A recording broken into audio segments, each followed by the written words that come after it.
দাজ্জাল দুনিয়ায় চলে এসেছে, নবীজির সময়ে দাজ্জাল ছিল, দাজ্জালের আত্মপ্রকাশ হয় নাই, দাজ্জালকে আল্লাহ শিকলবন্দি করে রেখেছেন। আল্লাহু আকবার। দাজ্জালের 12টা পরিচয় বলছি শুনেন। নাম্বার 1, এক নাম্বার, দাজ্জাল জিন জাতি থেকে আসবে না, জিন ভূত কেউ হবে না, মানুষের মধ্য থেকেই মানুষের আকৃতির হবে দাজ্জাল। তাহলে এক নম্বরে আমরা জানলাম দাজ্জালের আকৃতি হবে কার মতো? আরো জোরে বলেন। তবে সাধারণ মানুষের মতো না, তার মধ্যে কিছু স্বতন্ত্র বৈশিষ্ট্য থাকবে। সেই স্বতন্ত্র বৈশিষ্ট্যগুলো এবার শুনেন। নাম্বার 2 নম্বর, আল্লাহর নবী বলেছেন, আলা, সাবধান হও উম্মত, ইন্নাল মাসিহাদ দাজ্জালু আওয়ারুল আইন, দাজ্জালের একটা চোখ হবে কানা, দাজ্জালের একটা চোখ হবে অন্ধ। এই কানা দাজ্জাল এসে দুনিয়ায় বলবে সে রব। আল্লাহর নবী বলেছেন দাজ্জালের ফিতনায় পড়ো না, কারণ জেনে রেখো তোমাদের রব অন্ধ নন, আমাদের রব মানবীয় সকল গুণাবলী এবং দোষ ত্রুটির ঊর্ধ্বে। আমাদের রব হচ্ছেন এত সুন্দর, কত সুন্দর আমরা কেউ জানি?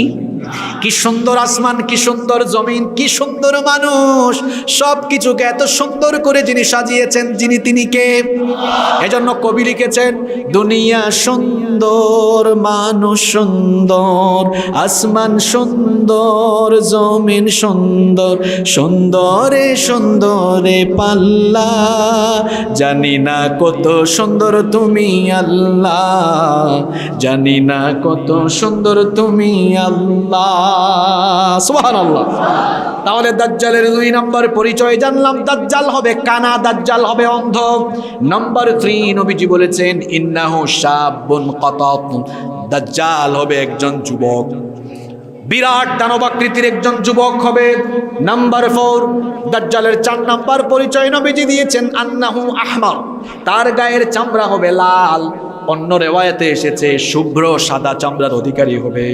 নাম্বার 5 নাম্বার হচ্ছে আন্নাহু জাদুশ শাআর, মাথার চুল হবে অস্বাভাবিক রকমের কোকড়ানো, কোকড়া চুল বুঝেন তো আপনারা? তার চুল হবে, আল্লাহর নবী বলেছেন, জাদুশ শাআর, অস্বাভাবিক কোকড়ানো চুল হবে। নাম্বার 6 নাম্বার হচ্ছে আল্লাহর হাবিব বলেছেন, মাকতুবুন বাইনা আইনাইহি কাফির। 2 রকমের রিওয়ায়াত আছে। দাজ্জালের কপালের মধ্যে আরবি 3টা অক্ষর লেখা থাকবে, কাফ, ফা, র। সবাই বলেন, কাফ, ফা, র। কোন হাদিসে এসেছে কাফ, ফা, র, এই 3টা অক্ষর থাকবে। কোন হাদিসে এসেছে সরাসরি কাফের লেখা থাকবে। আল্লাহর হাবিব বলেছেন, যারা খাঁটি ইমানদাররা পড়ালেখা জানুক আর না জানুক, তখন তারা ওই কাফির শব্দ পড়তে পারবে। এখন সাধারণভাবে আপনাদের মনে একটা প্রশ্ন জাগতে পারে, হুজুর, যারা পড়ালেখা জানে তারা না হয় পড়তে পারবে, কিন্তু অশিক্ষিত মানুষ এটা পড়বে কেমনে? কারণ ইমানের নূর থাকার কারণে ওই ইমানদারদের অন্তর্দৃষ্টি যিনি খুলে দিবেন তিনি কি? কিন্তু মুশরিক যারা, মুনাফিক যারা, বেঈমান যারা, পড়ালেখা জানলেও দাজ্জালের এই কাফির লেখাটা পড়তে পারবে না, ধোঁকায় পড়ে যাবে। কারণ তাদের অন্তরের মধ্যে ইমানের নূর নাই, অন্তরটা হলো শিরক আর নিফাক দিয়ে পরিপূর্ণ। এই জন্য দাজ্জালের কপালে লেখা কাফির তারা পড়তে পারবে। তাহলে আমরা দাজ্জালের 6 নাম্বার বৈশিষ্ট্য জানলাম, দাজ্জালের কপালে লেখা থাকবে। আরো জোরে, আরো জোরে। নাম্বার 7 নাম্বার নবীজি বলেছেন, ইন্না মাসিহাদ দাজ্জাল রাজুলুন কাসীর আফহাজ। আল্লাহর নবী বলেছেন দাজ্জাল হবে অত্যন্ত বেটে। চাটগায়া ভাষায়, আপনারা আঞ্চলিক ভাষায় বেটে মানুষকে কি বলে? আমরা সিলেট কই বাট্টি, সিলেটে আমরা কি বলি? বাট্টি। আপনারা কি বলেন? মিল আছে তো আপনাদের সাথে? ওই বাচ্চা আর বাট্টি একই কথা। তবে এতটুকু নবীজি বলে শেষ করেন নাই। নবীজি বলেছেন দাজ্জাল হবে আফহাজ। আফহাজ ইয়ানি, আফহাজ হচ্ছে হুয়াল্লাযী ইযা মাশা বা'আদা বাইনা রিজলাইহি কাল মুখতাইন। নবীজি বলেছেন খতনা করার পরে, খতনা বুঝেন তো আপনারা? খতনা করার পরে ছেলেরা কিভাবে হাঁটে দেখছেন আপনারা? 2 পা। আপনারা আঞ্চলিক ভাষাটাকে কি বলে? দাজ্জাল এরকম সেগাইয়া হাঁটবে। এই বর্ণনা 1500 বছর আগে দিয়েছেন মুহাম্মদ সাল্লাল্লাহু। এই যে দেখেন সভাপতি সাহেব, যুবকরা হাঁটতেছে, দাজ্জালকে অনুসরণ করে অনেক যুবককে রাস্তায় দেখা যায় এরকম দুই পা ছড়ায়া ছড়ায়া হাঁটে, আসে না নাই? খবরদার আমার ভাইয়েরা, দুনিয়ায় কেমনে চলবেন? আল্লাহ বলেছেন ওয়া ইবাদুর রহমানিল্লাযীনা ইয়ামশুনা আলাল আরদি হাওনা। আল্লাহ বলেছেন নম্রভাবে বিচরণ করো, ভদ্রভাবে চলো, দুনিয়াতে সুন্দরভাবে চলো, অহংকারের বসে চলাফেরা করো না, দুই পা দুই দিকে ছড়ায়া হেঁটো না। আল্লাহ তাআলা কি সুন্দর শিখালেন, দুনিয়াতে হাঁটো নম্রভাবে, মুমিনের মতো। একজন মুমিন সব সময় উত্তম স্বভাব নিজের মধ্যে প্র্যাকটিস করবে। এজন্য আমার যুবক তরুণ যারা আছেন, যুবক ভাইদেরকে বলবো, রাস্তাঘাটে আমরা ভদ্র ছেলের মতো হাঁটবো ইনশাআল্লাহ। অনেক ছেলে আছে রাস্তার মধ্যে হাঁটে আর শীষ বাজায়, ইতরের মতো মেয়েদেরকে ডিস্টার্ব করে, রাস্তার মধ্যে হাফ প্যান্ট পরে হাঁটে। এইরকম যুবক আছে না নাই? যারা হাফ প্যান্ট পরে হাঁটে এরা হলো দাজ্জালের অনুসারী। কারণ নবীজির অনুসারী কোনো উম্মত হাফ প্যান্ট পরে রাস্তায় কখনো হাঁটতে পারে? কারণ নবীজির উম্মত যে, সে তো তার পায়ের নিচে, হাঁটুর নিচে তার কাপড় নেবে, সতর ঢাকবে। সতর ঢাকা হলো নফল, সতর ঢাকা হলো, আরো জোরে বলেন, ফরজ। এই সতরটা ঢাকতে হবে। তার পাশাপাশি আবার সতর ঢাকতে গিয়া কাপড় নামাতে টাকনোর নিচে নামানো যাবে। কিছু কিছু ছেলে আছে, তারা দেখা যায় প্যান্ট নামাতে তাদের ক্যাটস জুতার নিচে নামায়া দেয়। এইরকম আছে না নাই? খবরদার আমার ভাইয়েরা, টাকনুর নিচে কাপড় পরিধান করা হলো হারাম, টাকনুর নিচে কাপড় পরিধান করা হলো। আল্লাহর হাবিব বলেছেন, ওই ব্যক্তির সাথে কিয়ামতের দিন আল্লাহ কথা বলবেন না, তার দিকে আল্লাহ তাকাবেন না, তাকে আল্লাহ পবিত্র করবেন না, তাকে আল্লাহ জাহান্নামের আগুন থেকেও মুক্তি দিবেন না। আল্লাহর নবী মোট 4টা কথা বললেন। যুবক তরুণ ভাইয়েরা মন দিয়ে কথাগুলা শুনেন। আল্লাহর নবী বলেছেন, ওই লোকটার দিকে কিয়ামতের দিন আল্লাহ তাকাবেন না, তার সঙ্গে আল্লাহ কথা বলবেন না, তাকে আল্লাহ পবিত্র করবেন না, তাকে আল্লাহ জাহান্নাম থেকে রেহাইও দিবেন না। সাহাবীরা বললেন, ওগো আল্লাহর নবী, আপনি কার কথা বলছেন? নবীজি বললেন, আমার যে উম্মত টাকনুর নিচে কাপড় ঝোলাইয়া হাঁটে। আমরা আল্লাহর নবীর শাফায়াত চাই কি চাই না? এজন্য যুবক ভাইয়েরা, টাকনুর উপরে লুঙ্গি আর প্যান্ট পরো। কই হুজুর আনস্মার্ট যদি লাগে? দেশে বিদেশে ঘুরলাম আমরা তো, হুজুর আমাদের জুব্বা হচ্ছে টাকনুর উপরে, পায়জামাও টাকনুর উপরে। কেউ কোনোদিন বলে নাই আনস্মার্ট লাগছে। বরং নবীজির সুন্নাত যারা মানে তারাই হচ্ছে দুনিয়ার সবচেয়ে স্মার্ট, ঠিক কিনা? সুতরাং যুবক ভাইদেরকে বলবো, আল্লাহর রসুলকে ভালোবাসো, আল্লাহর রসুলকে অনুসরণ করো। নবীজিকে অনুসরণ করা ভালোবাসার মধ্যেই আল্লাহর রহমত আছে, আল্লাহর জান্নাত আছে না নাই? এজন্য আমার জাতীয় কবি কত সুন্দর লিখেছেন, আল্লাহকে পেতে চাও, কি সুন্দর লিখেছেন। আল্লাহকে যে পাইতে চায় হযরতকে ভালোবেসে, আল্লাহকে যে পাইতে চায় হযরতকে ভালোবেসে, আরশ কুরসি লৌহ কলম না চাহিতে পেয়েছে সে। আল্লাহু আকবার। অনুসরণ করবো একজনকে, তিনি হচ্ছেন আমাদের আদর্শ মুহাম্মদুর রাসূলুল্লাহ সাল্লাল্লাহু। কোন জায়গায় ছিলাম মনে আছে তো? দাজ্জাল কিভাবে জানি হাঁটবে? ওই আপনারা যা কোন আপনাদের ভাষায়, কোনো অসুবিধা? খুব সুন্দর আপনাদের ভাষা, বাংলা ভাষা। এই চট্টগ্রামে এসে আহত না নিহত? আপনারা যেটা বলেন, অসুবিধা নেই। নাম্বার 8, দাজ্জালের 8 নম্বর পরিচয় হলো, আল্লাহর নবী বলেছেন, ইন্না মাসিহাদ দাজ্জাল লা ইউলাদু লাহু। দাজ্জালের কোনো সন্তানাদি থাকবে না, দাজ্জাল হবে নির্বংশ, তার কোনো সন্তানাদি দুনিয়ায় থাকবে। নাম্বার 9 নম্বর হচ্ছে, আল্লাহর নবী বলেছেন দাজ্জাল হবে দানব আকৃতির বিশাল এক মানব। আমাদের মতো ছোটখাটো হবে না, বেটে হলেও শরীরটা হবে অস্বাভাবিক, দেখতে একটু দানব লাগবে। নাম্বার 10 নম্বর হচ্ছে, আল্লাহর হাবিব বলেছেন দাজ্জাল হবে একটু বক্র, যেটাকে আমরা আঞ্চলিক ভাষায় বলি গাউরা, ঘাড় তেরা। দাজ্জাল হবে এরকম গাউরা আর ঘাড় তেরা। নাম্বার 11 নাম্বার হচ্ছে আল্লাহর হাবিব বলেছেন আজলাল জাবহা, দাজ্জালের এই ললাট, এই কপাল, এটা হবে অস্বাভাবিক প্রশস্ত। নাম্বার 12 এবং সর্বশেষ হলো আল্লাহর হাবিব বলেছেন দাজ্জালের কাঁধ এবং গলা, এটা হবে অস্বাভাবিক রকমের প্রশস্ত চওড়া। এই হচ্ছে দাজ্জালের 12টা পরিচয়। এবার প্রশ্ন হলো হুজুর, দাজ্জাল এখন কোথায়, সে কি জন্মগ্রহণ করেছে? দাজ্জাল আল্লাহর নবীর জামানায় ছিল। দাজ্জাল এই যে পিছনেররা তাকান তাকান, কথা শুনে রেখো, দাজ্জাল দুনিয়ায় চলে এসেছে। নবীজির সময়ে দাজ্জাল ছিল, দাজ্জালের আত্মপ্রকাশ হয় নাই, দাজ্জালকে আল্লাহ শিকলবন্দি করে রেখেছেন। আল্লাহু আকবার। দলিল কি? একটা হাদিস, একটা ঘটনা শোনাবো, সবার মনোযোগ আছে তো? এই হাদিসের বর্ণনাকারী একজন মহিলা সাহাবী, তার নাম হচ্ছে ফাতিমা বিনতে কাইস রাদিয়াল্লাহু আনহা। তিনি বলছেন ফজরের আজান হয়ে গেল, ফজরের আজানের ধ্বনিতে আমার ঘুম ভাঙলো, আমি অজু করলাম, অজু করে আমি আল্লাহর নবীর ইমামতিতে নামাজ আদায়ের জন্য নবীজির মসজিদে গেলাম। সুবহানাল্লাহ। মসজিদে নববীতে আমি নবীজির ইমামতিতে নামাজ আদায়ের জন্য গেলাম। পুরুষদের কাতারের পরে হচ্ছে নারীদের কাতার, আর নারীদের কাতারের সামনের কাতারেই আমি সেদিন নামাজে দাঁড়ালাম। আল্লাহর নবী নামাজের ইমামতি করলেন, সালাম ফিরাইয়া বললেন কে উঠবা না, তোমাদের সাথে কথা আছে। আল্লাহর নবী সবাইকে বসাইয়া দিলেন। আল্লাহর নবী এবার মিম্বরে আরোহণ করলেন। মিম্বরে আরোহণ করে সবার উদ্দেশ্যে বললেন, সাহাবীরা শোনো শোনো, তামিমদারি এতদিন খ্রিস্টান ছিল, তামিমদারি আমার কাছে এসে ইসলাম গ্রহণ করেছে। আর তামিমদারি আমাকে এমন একটা ঘটনা শুনিয়েছে, যেই ঘটনা আমি যা তোমাদেরকে বলবো তার সাথে প্রায় সাদৃশ্যপূর্ণ।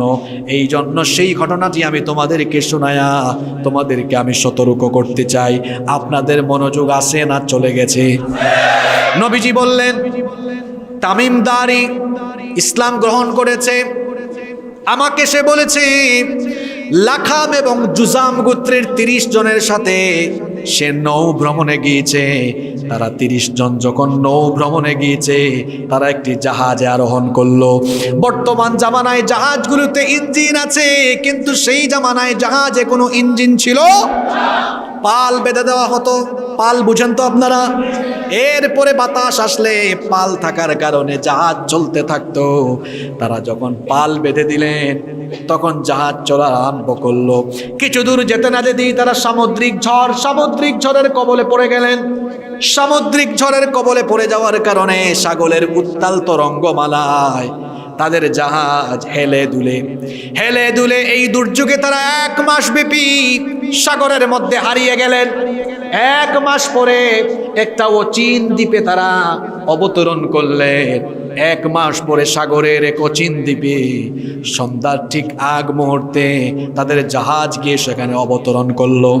তারা ওই অচিন দ্বীপে নামলেন। নামার পরে তারা হাঁটতে লাগলেন। কিছু দূর যেতে না যেতেই একটা ভয়ঙ্কর রকমের প্রাণী তারা দেখলেন। ওই প্রাণীর এত বেশি লোম ছিল, লোম দিয়ে তার পুরো শরীর ঢাকা থাকার কারণে কোনটা তার শরীরের সামনের ভাগ, কোনটা তার পিছনের ভাগ সেটা বোঝা যাচ্ছিল না। তারা ভয় পেয়ে গিয়েছিল। জিজ্ঞেস করলো, মান আনতা, তুমি কে? সে তখন বলল, আনাল জাসসাসা, আমি হচ্ছি গুপ্তচর, গোয়েন্দা। তারা জিজ্ঞেস করলেন, তুমি কার গোয়েন্দা? সে তখন বলল, আমি কার গোয়েন্দা কিছুক্ষণ পর টের পাবা। সামনে আগাও, আগানোর পরে একটা ঘর দেখবা, ওই ঘরের মধ্যে ঢুকো, তারপরে আমি কার গোয়েন্দা সেটা ভালোভাবেই তোমরা টের পাবা। তারা এবার সামনে আগাতে লাগলেন। যেতে যেতে যেতে যেতে ওই ঘরের মধ্যে তারা ঢুকলেন। ঘরের মধ্যে ঢোকার পরে দেখলেন এক বিরাট দানব আকৃতির লোক। তার হাত, এই হাত থেকে একেবারে কাঁধ পর্যন্ত 2টা হাত শিকল দিয়ে বাঁধা, জিঞ্জির দিয়ে বাঁধা, পাও জিঞ্জির দিয়ে বাঁধা, একটা চোখ কানা, চুলগুলো কোকড়ানো, ললাট অনেক প্রশস্ত। বিরাট দানবাকৃতির এই মানুষ, তাকে দেখে তারা ভয় পেয়ে গেলেন। বললেন, আপনি এখানে কে, আর আপনাকে এত ভয়ঙ্কর লাগছে কেন? তারা কিছুটা ভয় পেয়ে গেলেন। তারা যখন বললেন, আপনি কে, ওই বিরাট দানবাকৃতির লোকটা বলল, আমি কে, আমার পরিচয় তোমরা পরে জানবা, আগে তোমরা বলো তোমরা কারা, এখানে কিভাবে আসলে? তারা তখন বললেন আমরা হচ্ছি আরবের লোক, নৌ ভ্রমণে বের হয়ে আমরা সামুদ্রিক ঝড়ের কবলে পড়ে যাওয়ার কারণে 1 মাস ব্যাপী সাগরে আমরা হারিয়ে গিয়েছিলাম। এরপরে আজ 1 মাস পরেই অচিন দ্বীপে আমাদের জাহাজ এসে নোঙ্গর করেছে, অবতরণ করেছি। এখানে আমরা একজনকে পেলাম, সে বলল সে নাকি জাসসাসা, সে বলেছে আপনার এখানে আসার জন্য এসেছি, এই হলো আমাদের পরিচয়। এবার বলেন আপনি কে? সে বলল আমার পরিচয় আরো পরে দিব, তোমরা আগে আমাকে 3টা প্রশ্নের জবাব দাও। জুড়ে বলেন কয়টা? যুবক ভাইরা ঘুমায়া যাইয়েন না, ভালো করে শুনেন। সে বলল আমার পরিচয় দিব পরে, আমার 3টা প্রশ্নের উত্তর দাও তোমরা আগে। তারা বললেন ঠিক আছে। এবার ওই বিরাট দানব আকৃতির লোক তাদেরকে জিজ্ঞেস করলো আমাকে বাইসানের খবর দাও। তারা জিজ্ঞেস করলেন বাইসান তো বিরাট একটা শহর, বাইসান শহরের কোন খবর তুমি জানতে চাও? সে বলল বাইসানের খেজুর বাগানের খবর আমাকে বলো। বাইসানের খেজুর বাগানে এখনো কি খেজুর গাছে খেজুর আসে নাকি গাছগুলো মারা গিয়েছে? তারা বললেন বাইসানের খেজুর বাগানের গাছগুলোতে এখনো খেজুর আসে। সে বলল ঠিক আছে, 2য় প্রশ্নের জবাব দাও, তাবারিয়া উপসাগরের খবর আমাকে বলো। তারা বলল তাবারিয়া উপসাগরের কোন খবর তুমি জানতে চাও? সে বলল তাবারিয়া উপসাগরে পানি আছে নাকি পানি শুকায়া গেছে? তারা বললেন তাবারিয়া উপসাগরে এখনো প্রচুর পরিমাণ পানি আছে। সে বলল ঠিক আছে বুঝলাম, 3 নম্বর প্রশ্নের জবাব আমাকে দাও। জুগারের কূপের কি খবর? জুগারের ঝর্ণার কি খবর? জুগার হচ্ছে লূত আলাইহিস সালামের মেয়ের নাম, যেখানে তাকে দাফন করা হয়েছে ওই জায়গাতে একটা ঝর্ণা ছিল, এই জন্য ওই ঝর্ণার নাম হয়েছে জুগারের ঝর্ণা। সে বলল জুগারের ঝর্ণার খবর বলো। তারা বললেন কোন খবর তুমি জানতে চাও? সে বলল জুগারের ঝর্ণায় কি পানি এখনো আছে নাকি পানি শুকাইয়া গিয়েছে? তারা বললেন জুগারের ঝর্ণা এখনো পানি আছে। সে বলল জুগারের ঝর্ণার পানি দিয়ে মানুষ কি এখনো চাষাবাদ করে নাকি? তারা বললেন হ্যাঁ, জুগারের ঝর্ণা দিয়ে মানুষ এখনো, জুগারের ঝর্ণার পানি দিয়ে মানুষ এখনো চাষাবাদ করে। এই 3টা প্রশ্ন অবশ্যই আজকে আপনাদেরকে মুখস্থ করতে হবে। প্রশ্ন করেছে মোট কয়টা? দেখি কার মনে আছে। 1 নম্বর প্রশ্ন করেছে কি সম্পর্কে? হ্যাঁ, বাইসানের কি সম্পর্কে? বাইসানের খেজুর বাগান, বাইসানের। মাশাআল্লাহ, আপনাদের মনোযোগ আছে। 2 নম্বর প্রশ্ন করেছে কোন উপসাগর সম্পর্কে? তাবারিয়া। তাবারিয়া বলেন কোন উপসাগর? 3 নম্বর কোন কূপ? জুগারের কূপ, জুগারের ঝর্ণা, জুগারের প্রশ্ন করেছে। তারাও জবাব দিয়েছে। এবার তারা বলল আপনি আমাদের প্রশ্নের উত্তরটা দেন। তারা বলল শোনো, প্রশ্নের উত্তর আরো পড়ে দিচ্ছি, আমার পরিচয় দিচ্ছি আরো পড়ে। আচ্ছা তোমরা যে আরবের লোক, আরবে যে একজন নবী আসার কথা, তিনি কি এসেছেন? কয় হ্যাঁ এসেছেন। কয় তার বর্তমান অবস্থান কোথায়? তারা বললেন তিনি এখন মক্কা থেকে হিজরত করে মদিনায় এসেছেন। সে জিজ্ঞেস করলো তিনি কি তার স্বজাতির সাথে কোনো যুদ্ধে অবতীর্ণ হয়েছেন নাকি? তারা বললেন হ্যাঁ, ইতিমধ্যে বদর হয়েছে। সে বলল যুদ্ধের ফলাফল কি? তখন তারা বললেন যুদ্ধে তিনি বিজয়ী হয়েছেন। সে বলল হ্যাঁ, এমনটাই তো হওয়ার কথা। তাকে যারা অনুসরণ করবে তারা মঙ্গলের মধ্যে থাকবে, কল্যাণে থাকবে। তারা বললেন এতক্ষণ ধরে আমাদের কাছে প্রশ্নই করছে, এবার তোমার পরিচয় দাও। যা যা জানতে চেয়েছ সব বলেছি। এবার সে বলল আনা মাসিহুদ দাজ্জাল, আমি হচ্ছি মাসিহুদ দাজ্জাল। তখন তারা বললেন তো তুমি এখানে কি করো? সে বলল আল্লাহ আমাকে এই সাগরের মাঝখানের অচিন এক দ্বীপে বন্দী করে রেখেছেন। এখানের মধ্যে কোনো জাহাজ আসতে পারে না। এই জায়গার উপর দিয়ে কখনো কোনো বাহন কখনো এই জায়গার উপর দিয়ে যেতে পারবে। যারা বিদেশ সফর করেছেন তারা জানেন, বিমান যখন মহাসাগরের উপরে দিয়ে যায়, বিমানেরও কিন্তু নির্দিষ্ট একটা রুট আছে। যারা বিমান সফর করেছেন তারা জানেন, আপনি আটলান্টিকের উপরে বিমান নিয়ে যেদিকে ইচ্ছা ওইদিকে যাইতে পারবেন না, কারণ সাগরের মধ্যে এমনও কিছু জায়গা আছে যেখানের মধ্যে বিমান গেলে পরে সঙ্গে সঙ্গে পড়ে যাবে। আবার এই যে জাহাজ চলাচল হয়, পৃথিবীর 90% ব্যবসা বাণিজ্য হয় নৌপথে। এই যে চট্টগ্রাম পোর্ট, চট্টগ্রাম এই যে বন্দরের মধ্যে বিদেশি অনেক জাহাজ আসে। সুইচ খাল দিয়ে জাহাজগুলো যাতায়াত করে।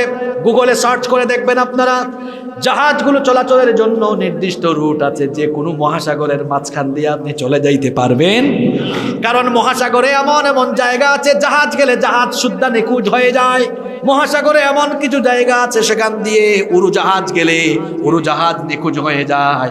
আজ পর্যন্ত পৃথিবীতে শত শত উড়োজাহাজ, শত শত জাহাজ সাগরে নিখোঁজ হয়ে গিয়েছে, এখনো তার কোনো খবর পাওয়া যায়। তারা বললেন, তুমি কে? সে বলল, আনা মাসিহুদ দাজ্জাল, আমি মাসিহুদ দাজ্জাল। তারা বললেন, তুমি এখানে করো কি? সে তখন বলল, এখানে তো কোনো মানুষ আসতে পারে না, তোমরা কেন এসেছো এটা আমি জানি না। হয়তো তোমাদের রব তিনি কোনো হিকমত করে এখানে পাঠাইয়াছেন, তবে এখানে কেউ আসার সুযোগ পায় না, আমি মাসিহুদ দাজ্জাল। তারা বললেন, তো তোমার হাত আর পা এইরকম বাঁধা কেন, শিকলবন্দি কেন? সে তখন বলল, আমাকে এভাবে বন্দি করে রাখা হয়েছে, আমি একটা সময় অচিরেই আত্মপ্রকাশ করব। তারা জিজ্ঞেস করলেন, কোন সময় তুমি দুনিয়াতে আত্মপ্রকাশ করবে? সে তখন বলল, আমি এমন সময় আত্মপ্রকাশ করব, সারা দুনিয়ার সব জায়গায় ফিতনা ছড়ায়া ছড়ায়া ইমানদারদের ইমান কেড়ে নিব। তারা বললেন, তুমি কোন বছর আসবা, দুনিয়ায় কখন আত্মপ্রকাশ হবা? সে তখন বলল, একটু আগেই জবাব দিয়েছি, শোনো নাই, আমি দুনিয়াতে আসার 3টা আলামত, 3টা প্রশ্ন করেই আমি বলে দিয়েছি। তারা বললেন, আবার বুঝাইয়া দাও। দাজ্জাল বলল, তোমরা যে বলেছো বাইসানের খেজুর বাগানে এখনো খেজুর গাছে ফল আসে, অচিরেই একটা সময় আসবে ওই বাইসানের খেজুর বাগানের খেজুর গাছে যখন কোনো খেজুর আসবে না, বাইসানের খেজুর বাগানের যখন সবগুলো খেজুর গাছ মরে যাবে, তখন আমি দাজ্জাল পৃথিবীতে আত্মপ্রকাশ করে ফিতনা ছড়াবো। কয় নাম্বার আলামত? এই যুবক ভাইরা কথা বলেন, কয় নাম্বার? গুগলে যান, সার্চ করেন বাইসানের খেজুর বাগানে, বাইসানের মূল বাগানের মূল খেজুর গাছ একটাও নাই। এবং বাইসানকে বলছিলাম না আজকের ওয়াজ নিয়ে যাব ইসরায়েলে, আপনারা কি ঘুমায় গেছেন নাকি? বাইসান ছিল ফিলিস্তিনের অঞ্চল। ইসরায়েলের অসভ্য ইহুদিরা তাদের নেতা দাজ্জালকে তারা রিসিভ করার জন্য, ওয়েলকাম করার জন্য বাইসানকে দখল করে নিয়েছে। এবং বাইসানের খেজুর বাগানের খেজুর গাছ মরে গিয়েছে। মরক্কো থেকে কিছু খেজুর গাছ এনে তারা লাগিয়েছে। আমার কথার সত্যতা জানতে হলে গুগল দেখেন, ইউটিউব দেখেন, উইকিপিডিয়াতে তথ্য তালাশ করে দেখেন। ইহুদিরা, ইসরায়েলের ইহুদিরা বাইসানের খেজুর বাগান দখল করেছে। ওই খেজুর বাগানে মূল কোনো খেজুর গাছ কোন দেশ থেকে এনেছে? জোরে বলেন, কোন দেশ থেকে? আজকে ওয়াজ শুনে বাড়িতে গিয়ে এগুলো মিলাইয়েন, যে হুজুর যেগুলা বলেছে এগুলো আন্দাজে বলে গেল নাকি ঠিকঠাক কথা বলে গেছে, মিলাবেন।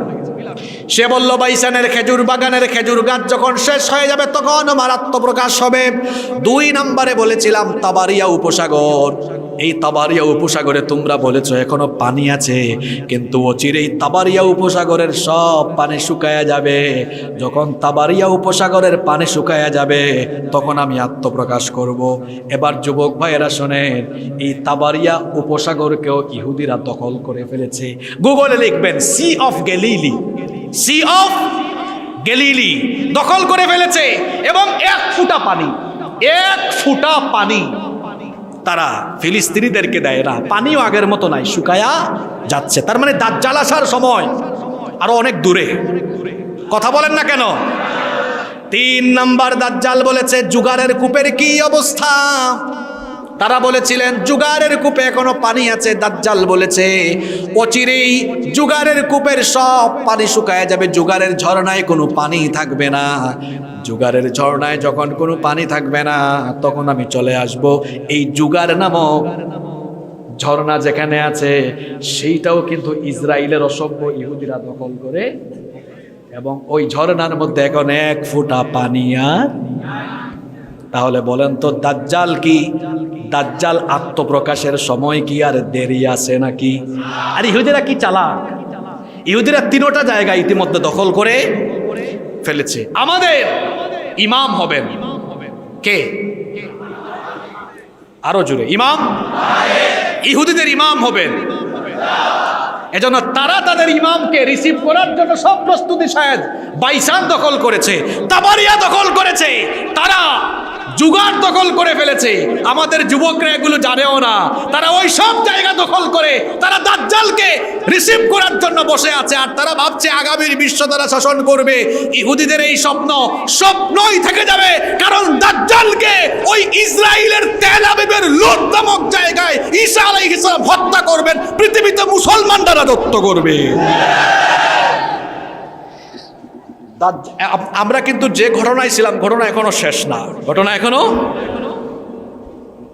আল্লাহর নবী বললেন তামিম দারি এবং তার সাথে 30 জনকে দাজ্জাল তখন বলল, আমার একটা আফসোস আছে, আমার একটা কি আছে।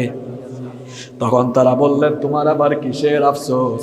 সে বলল, আমি তামাম দুনিয়াতে যেতে পারবো, কিন্তু 2টা জায়গায় ঢুকে আমি কখনো মানুষের ঈমান কেড়ে নিতে পারবো। তারা বললেন, কোন 2টা জায়গায় তুমি ঢুকতে পারবে না? দাজ্জাল বলল, আমি মক্কা আর মদিনায় ঢুকতে পারবো। মক্কার, এই যে আপনারা উমরা করতে যারা গিয়েছেন, মক্কা শহরে ঢোকার সময় দেখবেন রেহালের একটা গেট আছে না নাই? হাদিসে এসেছে, ওই স্থানের নাম উল্লেখ করা হয়েছে হাদিসে। যখন দাজ্জাল মক্কায় ঢোকার জন্য এই জায়গা দিয়ে যাবে, আল্লাহর রহমতের ফেরেশতারা দাজ্জালকে তলোয়ার দিয়ে সেখান থেকে ভাগায়া দিবে। দাজ্জাল আবার মদিনার দিকে যাওয়া আরম্ভ করবে, যেতে যেতে উহুদ পাহাড়ের কাছাকাছি যাবে, সেখান থেকেও ফেরেশতারা ভাগায়া দিবে। দাজ্জাল আফসোস করে বলেছে, এই 2টা জায়গায় আমি যেতে পারবো না। আল্লাহর নবী যখন সাহাবীদেরকে এই দাজ্জালের ঘটনা শোনাচ্ছিলেন, হাতের মধ্যে লাঠি ছিল। জুড়ে বলেন, কি ছিল? আল্লাহর নবী লাঠি দিয়ে মাটিতে আঘাত করলেন, 3 বার আঘাত করলেন। কয়বার? আল্লাহর নবী বললেন, হাদিহি তয়বা, হাদিহি তয়বা, হাদিহি তয়বা। তয়বা হচ্ছে মদিনার আরেকটা নাম, মানে পবিত্র শহর। নবীজি বলছেন, এটা আমার পবিত্র শহর মদিনা। হাদিহি তয়বা, হাদিহি তয়বা, হাদিহি তয়বা। এটা মদিনা, এটা মদিনা, এটা আমার মদিনা। এই জন্য আমার শহরে আল্লাহ দাজ্জালকে ঢুকতে দিবেন না। দাজ্জালকে তখন এই 30 জন জিজ্ঞেস করেছিলেন, তুমি দুনিয়াতে যাওয়ার পরে কতদিন তুমি থাকবা? আত্মপ্রকাশ হওয়ার পরে কই দিন থাকবা? সে তখন জবাব দিল, দুনিয়াতে আমি থাকবো মোট 40 দিন। তাহলে সবাই বলেন, দাজ্জাল দুনিয়াতে আসার পরে থাকবে কয় দিন? আরো জোরে বলেন, কয় দিন? তবে আমার 40 দিন তোমাদের 40 দিনের মতো না। দাজ্জাল বলেছে, আমার প্রথম দিনটা হবে 1 বছরের সমান। প্রথম দিন হবে, আরো জোরে বলেন, দ্বিতীয় দিনটা হবে 1 মাসের সমান, তৃতীয় দিনটা হবে 1 সপ্তাহের সমান, বাদ বাকি 37 দিন স্বাভাবিক দিনের মতো থাকবে। সাহাবীরা তখন বললেন, ইয়া রাসূলুল্লাহ, সবাই আমার সঙ্গে পড়েন সাল্লাল্লাহু আলাইহি ওয়াসাল্লাম। দাজ্জালের প্রথম দিনটাই যদি হয় 1 বছরের লম্বা, 1 বছরের সমান যদি প্রথম দিনটা হয়, তাহলে আমরা নামাজগুলো কিভাবে আদায় করব? কারণ একদিনে তো নামাজ হলো 5 ওয়াক্ত, তো সারা বছরের সমান যদি একদিন হয়, কেমনে নামাজ পড়ব? নবীজি বললেন, আমার আখিরি উম্মতের কাছে খবর পৌঁছায়া দিও, যদি দাজ্জালের জামানা তারা পেয়ে যায়, দাজ্জালের প্রথম দিনে তারা যেন নামাজগুলোকে অনুমান করে করে আদায় করে, অর্থাৎ নামাজগুলোকে তারা হিসাব করে করে কিছুক্ষণ পর পর নামাজ আদায় করে করে অনুমান করে যেন নামাজ আদায় করে। সুবহানাল্লাহ। এইভাবে করে দাজ্জাল দুনিয়াতে ফিতনা ছড়াবে। কষ্ট হচ্ছে আপনাদের? এবার আসেন, প্রশ্ন হলো, দাজ্জাল যে ফিতনা ছড়াবে, ফিতনাগুলো কয় রকম হবে? আপনাদের কি কষ্ট হচ্ছে? আমি কিন্তু শেষ দিকে চলে এসেছি, এখন আপনাদের মনোযোগী থাকা লাগবে। কষ্ট হচ্ছে বেশি? দাজ্জালের ফিতনাগুলো কি ধরনের হবে? হাদিস থেকে শুনেছি। আল্লাহর নবী বলেছেন, দাজ্জালকে আল্লাহ কিছু অলৌকিক ক্ষমতা দিবেন। তার 1 হাতে থাকবে জান্নাত, আরেক হাতে থাকবে জাহান্নাম। নবীজি বলেছেন, দাজ্জাল হলো ধোঁকাবাজ, দাজ্জাল হলো প্রতারক। সে যখন তোমাদেরকে জান্নাত দেখাবে, মনে করবা ওইটা হলো তোমাদের জন্য জাহান্নাম। দাজ্জাল যেটা জাহান্নাম দেখাবে, মনে করবা ওইটা তোমাদের জন্য। অর্থাৎ দাজ্জাল জান্নাত জাহান্নাম 2 হাতে নিয়ে বলবে, আমি তোমাদের রব, আমার উপর ঈমান আনো, ঈমান আনলে জান্নাতে যাবা, ঈমান না আনলে সুদাই আগুনে ফালায় দিব। আল্লাহর নবী বলেছেন, দাজ্জালের কাছে ঈমান বিক্রি করো না। জেনে বুঝে দাজ্জালের আগুনে যদি ঝাঁপ দাও, আগুনে ঝাঁপ দেওয়ার পরে দেখবা সেটা তোমার জন্য আল্লাহর জান্নাতের বাগান। নবীজি বলেছেন শুধু তাই নয়, দাজ্জালকে আল্লাহ আরো কিছু অলৌকিক ক্ষমতা দিবেন। তার দুই হাতে দুইটা নদী থাকবে। এক হাতে দেখা যাবে ওই নদীর পানি স্বচ্ছ মিষ্টি, আরেক হাতের দিকে দেখা যাবে ওই দিকের পানি পানি না আগুন। নবীজি বলেছেন যেটা আগুন দেখবা মনে করবা ওইটাই পানি, যেটা পানি দেখবা ওইটা মনে করবা আগুন। সুতরাং জেনে বুঝে দাজ্জালের আগুনের নদীতে ঝাঁপ দিও, ঈমান তার কাছে দিও না। ঈমান না দিয়ে দাজ্জালের আগুনের নদীতে ঝাঁপ দিলে দেখবা সেটা তোমার জন্য জান্নাতের নহর হয়ে যাবে। শুধু তাই নয়, দাজ্জালকে আল্লাহ আরো ক্ষমতা দিবেন। সারা দুনিয়া সে ঘুরে বেড়াবে, দুইটা জায়গা ছাড়া, মক্কা আর মদিনা। শুধু তাই নয়, আল্লাহ নবী বলেছেন দাজ্জাল এমন এলাকা দিয়ে যাবে, ওই এলাকায় দুর্ভিক্ষ চলবে। বলবে এই যে দেখো আমার উপর ঈমান আনো, আকাশকে বলবো বৃষ্টি হতে, বলবে বৃষ্টি নাজিল হও, বৃষ্টি নাজিল হবে। জমিনকে বলবে জমিন থেকে ফসল উদ্গত হও, জমিন থেকে ফসল উদ্গত হবে। কিন্তু ঈমানদাররা ঈমান আনবে না। ঈমানদারদেরকে সে তখন নির্যাতন করবে, নিপীড়ন করবে। আসলে যুগে যুগে ঈমানদারদের স্বভাব হলো ঈমানদাররা প্রয়োজনে নির্যাতিত হবে, জেলে যাবে, ফাঁসির দড়ি গলায় নিয়ে নিবে। এরপরেও ঈমানদার কখনো বাতিলের সামনে মাথা নোয়াবে না। কারণ ঈমানদাররা কেবলমাত্র একজনকে ভয় করে, তিনি কে? আজকে ঈমানদাররা ঘরে থাকতে পারে না, বাড়িতে থাকতে পারে না। আপনাদের এলাকার এক সোনার টুকরা বাংলাদেশের সম্পদ, তিনিও আজ এলাকায় নাই, ঠিক কিনা? এই সময় কিন্তু বেশি দিন থাকবে না। যুগে যুগে নবীরা ঈমানের কারণে হিজরত করেছেন, যুগে যুগে ঈমানদাররা ঈমানের কারণে, ঈমানী আন্দোলনের কারণে ঘর বাড়ি ছাড়া হয়েছেন। কিন্তু ঈমানদাররা বিজয়ীর বেশে ফিরে এসে দ্বীনের পতাকা সমুন্নত করেছেন, আর দ্বীন বিরোধীরা তারা জমিন থেকে নিশ্চিহ্ন হয়েছে, ঠিক কিনা? সুতরাং অন্ধকার দেখে হতাশ হবেন না, চতুর্দিকে অন্ধকার।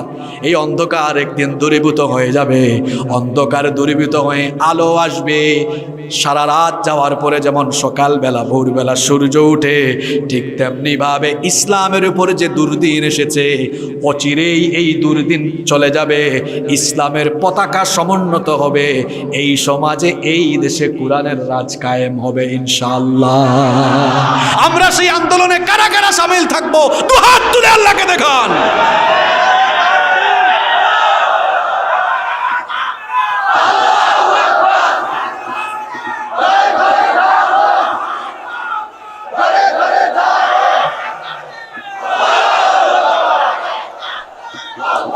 আল্লাহ সবাইকে কবুল করেন, বলেন আমিন। কষ্ট হচ্ছে আপনাদের? দাজ্জাল এইরকম ফিতনা ছড়াবে, দাজ্জালকে কিছু অলৌকিক ক্ষমতা দেওয়া হবে। দাজ্জাল জীবিত মানুষকে মারবে, মারার পরে আবার জিন্দা করবে। সর্বশেষ দাজ্জাল যে ঈমানদার যুবককে হত্যা করবে, সেই ঘটনা বলবো না, শেষের দিকে চলে যাব। দুনিয়ার সেই সময়ের সর্বোত্তম মুমিন যুবক দাজ্জাল মক্কায় ঢুকতে চাইবে, ফেরেশতারা ভাগায়া দিবে। মক্কা থেকে বের হয়ে যখন মদিনার দিকে যাবে, তখন ওই সর্বোত্তম যুবকের সঙ্গে দেখা হয়ে যাবে। দাজ্জাল বলবে আমার উপর ঈমান আনো। লম্বা হাদিস সংক্ষেপ করে বলছি। যুবক তখন বলবে না, আমি তোমার উপর ঈমান আনবো না, কারণ আমি ঈমান এনেছি কার উপরে? তুমি তো দাজ্জাল, আমি তোমাকে চিনে ফেলেছি। কারণ মুমিনরা দাজ্জালকে ঠিকই চিনতে পারবে। দাজ্জাল তখন বলবে আমি তোমার রব, আর অন্য কোনো রব নাই। দুইজনের কথাবার্তায় আশেপাশে মানুষ এসে জড়ো হয়ে যাবে। সে তখন বলবে আশেপাশে যারা জড়ো হয়েছে শোনো, দেখবা এখনই তাকে আমি হত্যা করব, তার জীবন কেড়ে নিব, আবার আমি জীবন ফিরাইয়া দিব। তাহলে তো তোমরা বুঝতে পারবা আমি হচ্ছে আসল রব। সে তখন ওই যুবককে মেরে ফেলবে, আবার জীবিত করবে। তখন যুবককে বলবে দেখো কিছুক্ষণ আগে আমি তোমাকে হত্যা করেছি, এখন নাই। তাহলে ওই দাজ্জালের ফিতনা থেকে আমরা কিভাবে বাঁচবো সেটা আমি আলোচনার শেষে বলবো। এবার আসেন, এই দাজ্জাল যখন গোটা দুনিয়াতে ফিতনা চালাবে, ইমানদারদের ইমান কেড়ে নেওয়া উপক্রম হয়ে যাবে, বহু মানুষকে ইমান হারা করে ফেলবে। আর দাজ্জালের সহযোগী হবে কারা? শোনেন, আল্লাহর নবী বলেছেন আকসারু আতবাউদ দাজ্জাল মিনাল ইয়াহুদ। ইহুদিদের অধিকাংশই হবে দাজ্জালের অনুসারী। অন্য হাদিসে এসেছে ইরানের তেহরান থেকে অদূরে আসফাহান শহরের অনেক ভ্রষ্ট লোকেরা তার সৈন্য হবে। অনেক অজ্ঞ মূর্খ মহিলারা তার অনুসারী হবে, ইহুদিদের সংখ্যাই হবে সবচেয়ে বেশি। দাজ্জালের সাথে মোট 70,000 সৈন্য থাকবে। কত হাজার? আরো জোরে বলেন। দাজ্জাল তার 70,000 সৈন্য নিয়ে গোটা দুনিয়াতে বিশৃঙ্খলা ঘটাবে। ইমাম মাহদী আলাইহিস সালাম সিরিয়ার দামেস্ক শহরে তখন হেডকোয়ার্টার থাকবে। একদিন ফজরের নামাজে আজান হয়ে যাবে, ইমাম মাহদী তখন নামাজি ইমামতির জন্য সিরিয়ার দামেস্ক শহরের পূর্ব দিকের সাদা গম্বুজওয়ালা মসজিদ, ওই মসজিদে ইকামত হবে। তিনি ইমামতিতে দাঁড়াবেন। ওই সময় দেখা যাবে ওই মসজিদের সাদা গম্বুজের উপরে ঈসা আলাইহিস সালাম অবতরণ করেছেন। আল্লাহু আকবার। ঈসা আলাইহিস সালাম তিনি আল্লাহর কাছে দোয়া করেছিলেন অগরম। ঈসা আলাইহিস সালাম হচ্ছেন আমাদের নবীর আগের নবী, আমাদের নবীর আগের নবীরা নবী হওয়ার পরেও আমার নবীর উম্মত হওয়ার জন্য তামান্না পোষণ করেছেন। মুসা নবী বলেছেন, আল্লাহ তুমি আমাকে মুসা না বানায়া, মুসা পয়গম্বর না বানায়া যদি আখিরি জামানার নবীর উম্মত বানাতে আমার জন্য ভালো হতো। আল্লাহু আকবার। তিনি দোয়া করেছেন, আল্লাহ দোয়া কবুল করেন নাই। কিন্তু ঈসা নবী নাসুর বান্দা, ঈসা নবী নাছর বান্দা। ঈসা নবী বলেছেন, আল্লাহ তুমি আমাকে নবী বানিয়ে ফেলেছ, কিন্তু তোমার কাছে আমার আবদার, আমার আবেদন হলো দয়া করে তুমি আখিরি জামানার নবীর উম্মত আমাকে বানাও। ঈসা নবী এতবার দোয়া করেছেন, শেষ পর্যন্ত আল্লাহ দোয়া কবুল করেছেন। আল্লাহ বললেন, ঈসা তোমার মওত হবে না, আমি তোমাকে আখিরি জামানার উম্মত বানায়া দুনিয়াতে পাঠাবো। সুবহানাল্লাহ। খ্রিস্টানরা ঈসা আলাইহিস সালামকে হত্যা করার জন্য, তাকে শুলে চড়াইয়া মারার জন্য যখন এসেছিল, ঈসা আলাইহিস সালামের সুরত ধরায়া আরেকজন লোক ছিলেন, ওই লোকটাকে তারা হত্যা করেছে। খ্রিস্টানরা আকীদা পোষণ করে ঈসা নবীকে তারা শুলে চড়াইয়া হত্যা করেছে। আসলে ওইটা ঈসা ছিলেন না, ওইটা ছিলেন মিসা। ওইটা ঈসা ছিলেন না, ওইটা ছিলেন খ্রিস্টানরা আছে মিসা নিয়ে, আমরা আছি। খ্রিস্টান আছে মিসা নিয়ে, আমরা আছি ঈসা নিয়ে। কারণ আল্লাহ কোরআনে বলেছেন ইহুদিরা তাকে শুলে চড়াতে পারে নাই, খ্রিস্টানরা শুলে চড়াতে পারে নাই, হত্যাও করতে পারে নাই, বরং ঈসা আলাইহিস সালামকে আসমানে উঠাইয়া নিয়েছেন কে? এজন্য আমরা আছি আসল ঈসা নিয়ে, আর খ্রিস্টানরা আছে নকল মিসা, তারা আছে মিসা নিয়ে। ওইটা আসলে ঈসা ছিলেন না। ঈসা আলাইহিস সালামের দোয়া আল্লাহ কবুল করেছেন। একজন নবী এখনো মৃত্যুবরণ করেন নাই, ওই নবীর নাম হচ্ছে, জুড়ে বলেন, ঈসা আলাইহিস সালামের দোয়া আল্লাহ কবুল করেছেন। যখন দাজ্জাল এসে গোটা দুনিয়ায় ফিতনা চালাবে, দাজ্জালকে কতল করার জন্য আখিরি জামানায় ঈসা নবীকে যিনি পাঠাবেন তিনি কি? আর শোনেন শোনেন, সেই পাঠানোর কাহিনী বলছি। ফজরের নামাজে ইকামত হয়ে যাবে, ইমাম মাহদী আলাইহিস সালাম নামাজের ইমাম, ইকামত হয়ে যাবে। ওই সময় দেখা যাবে দামেস্কের, সিরিয়ার দামেস্কের পূর্ব দিকের সাদা গম্বুজওয়ালা মসজিদে ঈসা আলাইহিস সালাম দুইজন ফেরেশতার ডানার উপরে ভর করে ওই মসজিদে অবতরণ করবেন। সুবহানাল্লাহ। মানুষেরা তার দিকে তাকাবে, দেখবে ঈসা আলাইহিস সালামের চুল আর দাড়ি থেকে টপ টপ করে পানি পড়ছে, যেন দেখলে মনে হবে মাত্রই তিনি গোসল আর ওযু করে এসেছেন। সুবহানাল্লাহ। মাহদী আলাইহিস সালাম দেখেই চিনে ফেলবেন ইনি হচ্ছেন ঈসা রূহুল্লাহ। তিনি সঙ্গে সঙ্গে ইমামতির জায়গা থেকে সরে যাবেন, বলবেন আসেন আপনি নামাজে ইমামতি করবেন। ঈসা আলাইহিস সালাম বলবেন, না, আপনি হচ্ছেন গোটা মুসলিম বিশ্বের, গোটা দুনিয়ার মুসলমানদের খলিফা, আপনি আমির, আপনি ইমামতি করবেন, আমি মুক্তাদি হব। তখন তিনি মুক্তাদি হবেন, মাহদী আলাইহিস সালাম নামাজের ইমামতি করবেন। অন্যদিকে দাজ্জাল তার 70,000 বাহিনী নিয়ে ইমাম মাহদী আলাইহিস সালাম এবং মাহদীর অনুসারীদেরকে হত্যার জন্য এই দামেস্ক শহরের দিকে সে এগিয়ে আসতে থাকবে।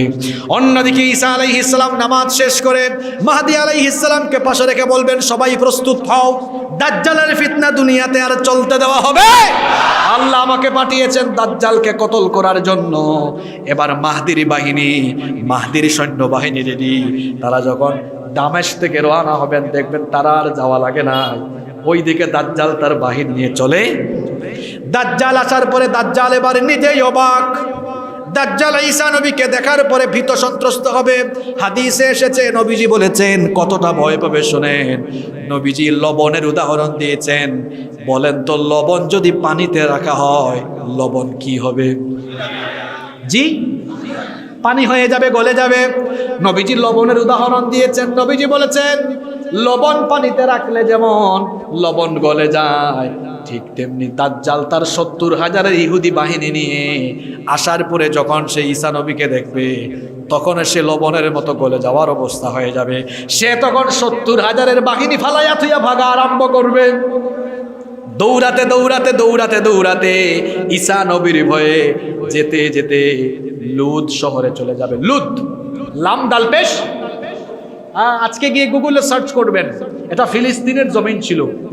ফিলিস্তিনের 1 ইঞ্চি জমিনও বর্বর ইসরায়েলিদের না।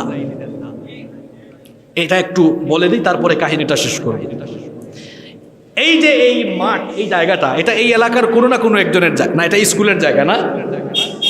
পাশে ক্ষেত আছে না, মনে করেন সভাপতি সাহেবের এখানে 6খানি জায়গা আছে, আরেকজন ফেনী থেকে এসে উনার জায়গা দখল করে সাইনবোর্ড লাগিয়েছে। আপনারা কি ওই লোকটাকে ওই জমির ভূমির মালিক বলবেন না দখলদার বলবেন? ইসরায়েলের ইহুদিরা হচ্ছে দখলদার। 1 ইঞ্চি মাটিও তাদের নয়। অটোম্যান সাম্রাজ্যের যখন পতন হয়, যুবক ভাইয়েরা ইতিহাস শোনেন, অটোম্যান সাম্রাজ্যের যখন পতন হয়, তুর্কি খেলাফত, উসমানীয় খেলাফতের পতন হওয়ার পরে ব্রিটেন এই ফিলিস্তিন সহ মধ্যপ্রাচ্যের এই আরব অঞ্চলগুলোকে তারা দখল করে নেয়। তখন ব্রিটেন আর ফ্রান্স ভাগাভাগি করে ওই অঞ্চল শাসন করে। তৎকালীন পররাষ্ট্রমন্ত্রী বেলফোর ইহুদিদেরকে আশ্বস্ত করলেন যে আমি তোমাদের জন্য মধ্যপ্রাচ্যে একটা ইহুদি রাষ্ট্র গঠন করে দিব। পশ্চিমারা শুরু থেকেই এদেরকে ভেটো দিয়েছে, সহযোগিতা করেছে। 1930 সালের পরে হিটলারের নাম শুনেছেন আপনারা? আরে বাপরে বাপ, বেটা কাম করছে কি, একাই 60 লক্ষ ইহুদি মারছে। কয় লক্ষ?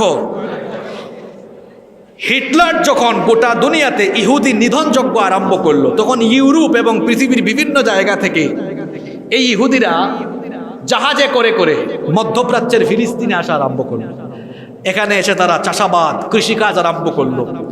আস্তে আস্তে করে এরা ফিলিস্তিনিদের বাড়িতে থেকে, ঘর বাড়িতে থেকে ফিলিস্তিনিদেরই জায়গা জমি দখল করে। ওই যে আমাদের টেকনাফে, বাংলাদেশের কক্সবাজারের টেকনাফে রোহিঙ্গারা আশ্রিত হয়ে আসছে না, এইরকম এরা আশ্রয় নেওয়ার জন্য আছে। এরপরে মানে যে প্লেটে ভাত খেয়েছে ওই প্লেট পরে ছিদ্র করে দিয়েছে। ফিলিস্তিনিদেরকেই তাদের ঘর বাড়ি থেকে বের করে দিয়ে ফিলিস্তিনিদের ভূমি তারা দখল করা আরম্ভ করেছে।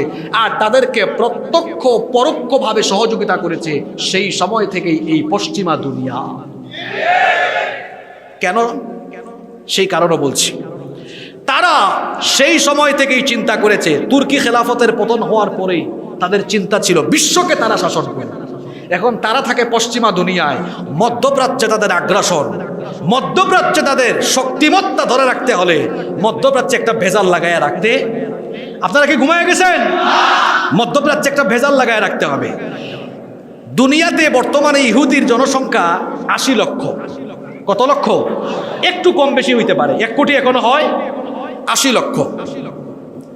যুক্তরাষ্ট্র যত বড় দেশ, তারা চাইলে এই 80 লক্ষ ইহুদিদেরকে তাদের এলাকায়, তাদের দেশে তারা জায়গা দিতে, কিন্তু তারা দিল না। কেন? মধ্যপ্রাচ্যে তারা তাদের আগ্রাসন, মধ্যপ্রাচ্যে তারা তাদের শক্তি ধরে রাখতে চায়। এজন্য মধ্যপ্রাচ্যে বিস্ফোরা এক জাতি ইহুদিদেরকে এনেছে। তারা জানে এই ইহুদিরা যেখানেই যায় সেখানেই কোনো না কোনো ভেজাল লাগায়। ইহুদিদেরকে এই আমেরিকানরা, পশ্চিমা দুনিয়া, এরাই পৃথিবীর বিভিন্ন জায়গা থেকে এনে মধ্যপ্রাচ্যের ফিলিস্তিনে এরাই এদেরকে সেট করে রেখেছে। কেন সেট করেছে সেটা কি বলবো? পশ্চিমা দুনিয়ায় যারা বাস করে, ওরা তেলের জন্য মধ্যপ্রাচ্যের আরব দেশগুলোর উপর ডিপেন্ড করে, নির্ভর করে। এখন তারা মধ্যপ্রাচ্যের আরব দেশগুলো থেকে তেল কিনে ডলার দিয়ে, ডলারের বিনিময়ে। তারা দেখছি আমি শুধু রাজপুত্রদেরকে ডলার দিব আর তেল নিব, তারা বিনিময়ে আমাকে কিচ্ছু দিবে না। এমনটা হতে কি করলো? তারা চিন্তা করলো মধ্যপ্রাচ্যে একটা ভেজাল লাগায় রাখি। ইহুদিদেরকে নিয়ে আসলো। ইসরায়েলের ইহুদিদেরকে সামরিক সহায়তা, অর্থনৈতিক সহায়তা সবচেয়ে বেশি দেয় কে জানেন? মার্কিন যুক্তরাষ্ট্র। কেন? তাদেরকে প্রশিক্ষণ দেয় তারা, তাদেরকে অস্ত্র দেয় তারা, মিলিয়ন বিলিয়ন ডলার দেয় তারা। কেন দেয়? যাতে মধ্যপ্রাচ্যে ভেজাল লাগায় রাখতে পারে, যদি ইসরায়েলের ইহুদিরা পারমাণবিক দিক থেকে শক্তিশালী হয়, তো মধ্যপ্রাচ্যে বাস করা অন্যান্য দেশগুলোকে আমেরিকা বলতে পারবে তোমরা তো ঝুঁকির মধ্যে আছো, এদের এত অস্ত্র আছে, তোমাদের তো অস্ত্র দরকার, তোমাদের অস্ত্র নাই। ভালো কথা, অস্ত্র তো আমার কাছে আছে, অস্ত্র আমার কাছে আছে। তুমি ডলার নিয়ে আমার দেশে আসো, আমি শুধু ডলার দিব আর তুমি তেল দিবা, বিনিময়ে আমাকে কিছু দিবা না, এটা হতে পারে না। তোমার সামরিক নিরাপত্তার জন্য আসো, আমার কাছে যুদ্ধ বিমান আছে, আমার কাছে মিসাইল আছে, আমার কাছে অস্ত্র আছে, মিলিয়ন বিলিয়ন ডলার নিয়ে আসো, অস্ত্র নিয়ে যাও। গিভ অ্যান্ড এভাবে করে তারা অস্ত্রের ব্যবসা জমজমাট রাখলো। অন্যদিকে তারা কি করলো? মধ্যপ্রাচ্যে যেন আরব দেশের মুসলিম দেশগুলো ঐক্যবদ্ধ হতে না পারে, মাথা উঁচু করে দাঁড়াতে না পারে, ইসরায়েল নামক বিস্ফোরা জারজ রাষ্ট্রের গোড়াপত্তনে তারাই সবচেয়ে বেশি সহযোগিতা করেছে। আমাদের বাংলাদেশের পাসপোর্টে সব দেশে যাওয়ার অনুমতি আছে। পাসপোর্ট কার কার আছে? হাত তোলেন। মাশাআল্লাহ, হাত নামান। দেখবেন পাসপোর্টে লেখা আছে একটা দেশে যেতে পারবেন না। নাম কি? ইসরায়েলকে আমাদের বাংলাদেশও এখনো রাষ্ট্রীয়ভাবে স্বীকৃতি দেয় নাই, কারণ ইসরায়েল বলতে পৃথিবীতে বৈধ কোনো রাষ্ট্র নেই। এরা হচ্ছে দখলদার, এরা অসভ্য, এরা সন্ত্রাসী, এরা হচ্ছে মানুষরূপী জানোয়ার। আর পশ্চিমা দুনিয়ার এরা নিজেদেরকে সভ্য দাবি করে, তারা বলে তারা সব সময় সন্ত্রাসের বিপক্ষে, অথচ দুনিয়াতে সবচেয়ে বড় সন্ত্রাসী হলো এই পশ্চিমা জানোয়ারেরা। আপনারা বলবেন কিভাবে? এই ইসরায়েলিরা 70 বছরের বেশি ফিলিস্তিনিদের উপর হামলা চালায়, কিচ্ছু বলে না তারা। যখনই হামাস ঘুরে দাঁড়িয়েছে, হামাসকে তারা বলছে সন্ত্রাসী। তো 200 কোটি মুসলমানের প্রশ্ন হলো পশ্চিমা জানোয়ারদের কাছে, হামাস যখন প্রতিরোধ করে ঘুরে দাঁড়িয়েছে, তখন তারা যদি সন্ত্রাসী, তোমাদের মুখে তারা সন্ত্রাসী হয়, তাহলে 70 বছর যে বর্বর ইহুদিরা তাদের উপরে হামলা চালিয়েছে, তাদেরকে তো 70,000 বার সন্ত্রাসী বলা দরকার ছিল। বললা না কেন? কেন বললা না? এটা আমরা বুঝি। এই জানোয়ারেরা কি করেছে দেখেন, জানোয়ারেরা কি করেছে? বিরাট বড় যুদ্ধাপরাধ করে বসেছে, বেসামরিক নাগরিকদের উপরে হামলা চালিয়েছে, আন্তর্জাতিক নিয়ম নীতির তোয়াক্কা না করে বেসামরিক নাগরিকদের উপরে হামলা চালিয়েছে। এই অসভ্য বর্বর ইহুদি জানোয়ারেরা হসপিটালে থাকা মানুষগুলোর উপরেও মিসাইল হামলা চালিয়েছে, আশ্রয় কেন্দ্রে হামলা চালিয়েছে। বাইডেন সাহেব যুক্তরাষ্ট্র থেকে, ওয়াশিংটন থেকে তেল আবিবে উড়ে আসলেন, উড়ে আসার পরে ব্রিফিং করলেন। তিনি বললেন এটা হামাস করেছে। চিন্তা করেছেন এটা কে করেছে? ইসরায়েলের বর্বর ইহুদিদের পক্ষে, তাদের সন্ত্রাসী কর্মকাণ্ডের পক্ষে সমর্থন দিয়ে দিল বাইডেন, সমর্থন দিয়ে দিল ফ্রান্সের আরেক খবিশ। এই খবিশকে কেন খবিশ বলেছি?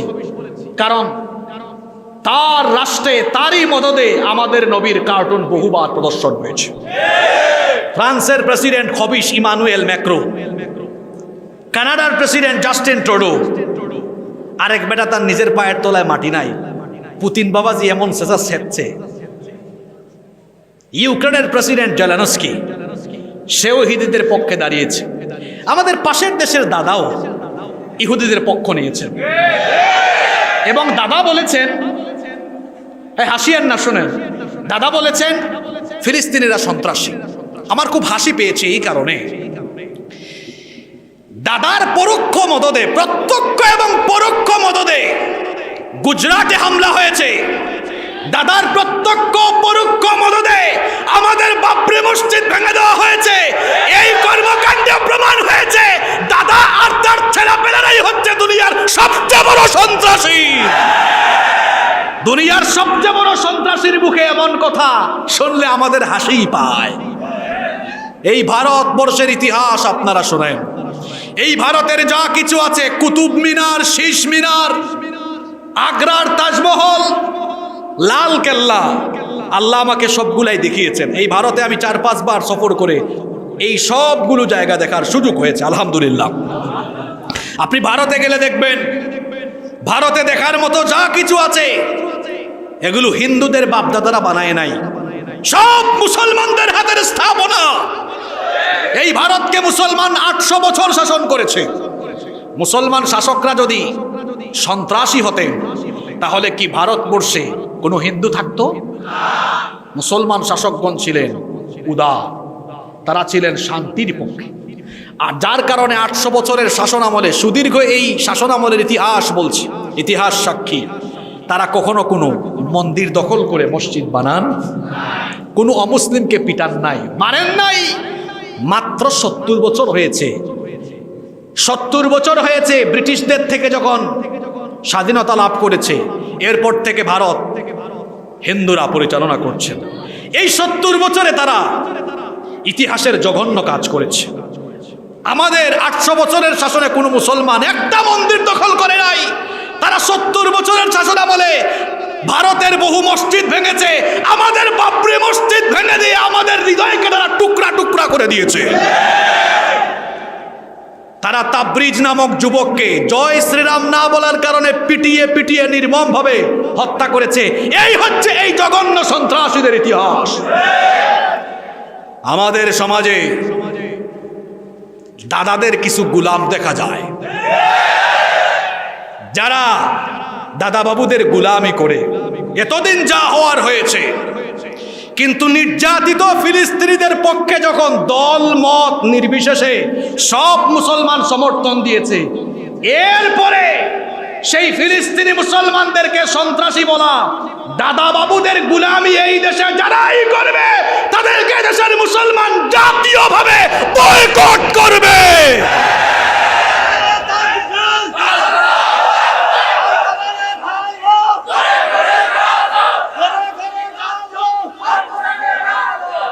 এবার আসেন, ঈসা নবী দাজ্জালকে তাড়িয়ে নিয়ে যাবেন কোথায়? লুদ। বলেন কোথায়? বাবে লুদ। ওইটা কোন দেশে? ওইটাও এই ইহুদিরা দখল করে রেখেছে। ইসরায়েলের তেল আবিবের থেকে অনেক কাছাকাছি একটা জায়গা লুদ, লুদ সিটি। আজকে সবগুলো বাড়িতে গিয়ে গুগলে মিলাবেন। এখন তো গুগল শরীফ আছে আমাদের মিলানোর জন্য, তাই না? গুগল শরীফ নাম দিয়েছে এটার আমি। বাবে লুদের কাছে নিয়ে যাবেন, ওখানে গিয়ে ঈসা নবী তারে ধরবেন, বর্ষা দিয়ে তাকে, বর্ষার আঘাতে দাজ্জালকে তিনি খতম করবেন। আল্লাহু আকবার, আল্লাহু আকবার, আল্লাহু আকবার। দাজ্জাল শেষ, দাজ্জাল। ওই 70,000-এর অবস্থা কি হবে?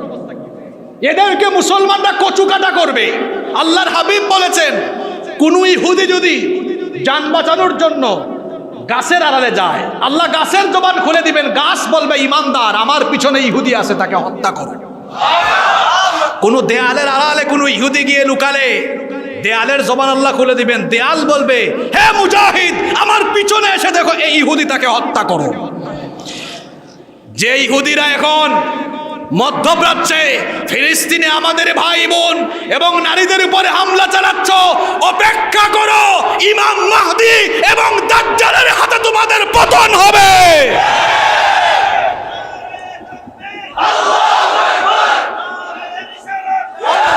প্রিয় ভাইয়েরা, প্রিয় উপস্থিতি, আপনাদের কি বিশ্বাস হয়? আল্লাহর নবী বলেছেন, গত জুমার খুতবা ইউটিউবে আছে, যারা পারেন শুনে নেবেন। নবীজি ফিলিস্তিন সম্পর্কে 10টা ভবিষ্যৎবাণী করেছেন এবং বলেছেন এই ফিলিস্তিনিরাই আগামীর বিশ্ব শাসন করবে। এটা আমার মতো ছোট হুজুরের কথা না, বলেছেন বড় হুজুর মুহাম্মদুর রাসূলুল্লাহ সাল্লাল্লাহু। আল্লাহর নবী বলেছেন, আমার উম্মতের একদল লোক কিয়ামত পর্যন্ত হকের উপর থেকে লড়াই করবে। গোটা দুনিয়া তাদের বিরোধিতা করলেও আমি আল্লাহ ফেরেশতা পাঠাইয়া তাদেরকে বিজয় দিব, ফেরেশতা পাঠাইয়া বিজয় দিব।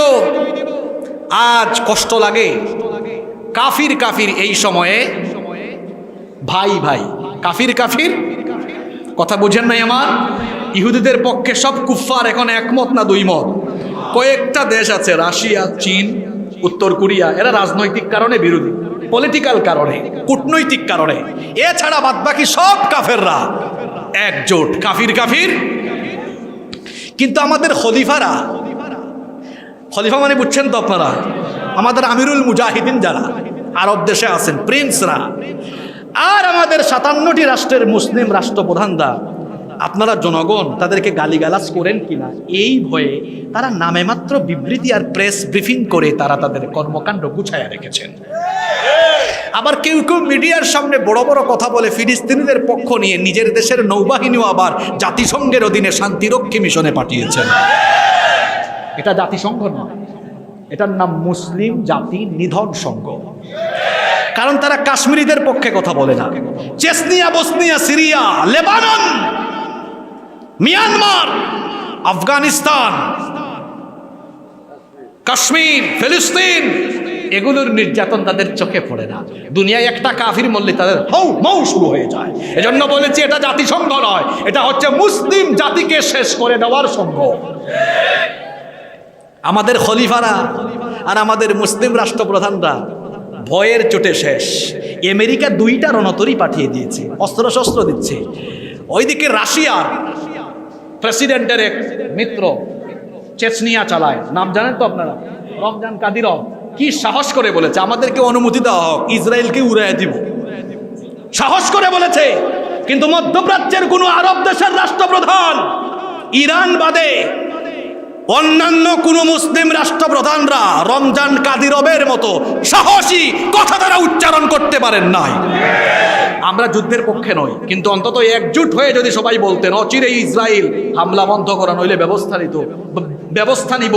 শুধু 57টি মুসলিম রাষ্ট্র একজুট হয়ে এই কথা বললে দেখবেন ইসরায়েলের ইহুদিরা ভয়ে থর থর করে কেঁপে ভূমধ্য সাগরে ভেসে যাবে। এক হতে পারে না আমাদের খলিফারা আর আমাদের রাষ্ট্রপ্রধানরা, এক হতে পারে।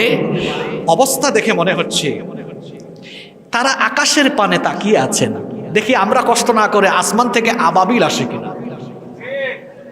এখন তাদের এই তাকানোর ফলে আল্লাহ যদি দয়া করে আবাবিল পাঠানো, এই আবাবিল কিন্তু গজব হয়ে ইহুদিদের উপরে পড়বে না। যদি পড়েও আমাদের খলিফা আর নিশ্চুপ থাকা মুনাফিক নামধারী ইমানদারদের উপরে, মুনাফিকদের উপরে আবাবিল গজব হয়ে পড়ে যাবে।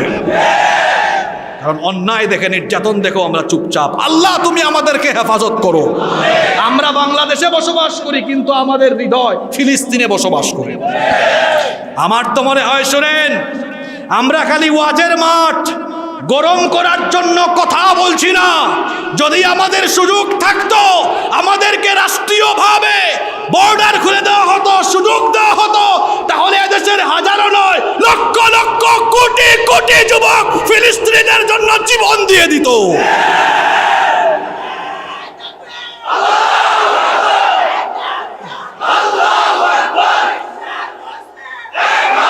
ভয় পাবেন না, আগামীর বিশ্ব ইসলামের বিশ্ব, ইনশাআল্লাহ। আগামীর বিশ্ব মুসলমানদের বিশ্ব। যে আলেমদেরকে এখন হাতে পায়ে দড়ি লাগানো হয়েছে, এই আলেমরা আগামী দিনে বিশ্ব শাসন করবে। চোর, বাটপাট, ডাকাতরা নিঃশেষ হয়ে যাবে। এই ফতোয়া দিয়েছেন বড় হুজুর মুহাম্মাদুর রাসূলুল্লাহ সাল্লাল্লাহু আলাইহি ওয়াসাল্লাম। যুবক ভাইয়েরা, নবীজির ফতোয়াগুলো জানার জন্য কিতাবুল ফিতান, আখিরি জামানার ফিতনা অধ্যায়ের সব হাদিসগুলো আমরা একবার পড়ে নিতে পারবো না ইনশাআল্লাহ?